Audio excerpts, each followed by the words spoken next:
Hello! Kaway-kaway dyan sa mga Mobile Legends player. Meron ako share sa inyo. Yan, si Cecilion. Ang favorite mage player heroes ko. Sino nga ba si Cecilion? Isa siyang mage as best siya as support in the battle. Support lang ha, hindi siya pang solo. Kasi base sa na-experience ko, madali lang siyang matalo kapag mag-isa lang siya. Pero kapag nakakombo naman, madali naman siyang manalo.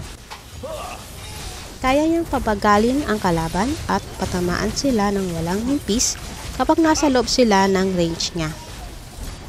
Base sa experience ko, kaya niyang pabagalin si Ling at si Fanny at bahala ng mga ka-teammate ko na tapusin sila.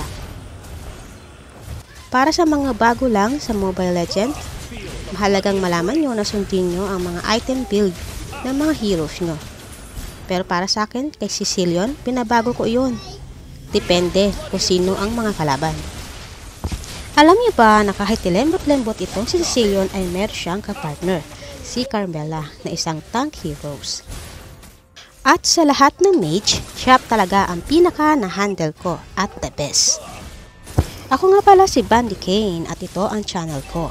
At kung gusto niyo akong sundan sa Mobile Legends, ang pangalan ko naman doon ay Bandy Kane 87.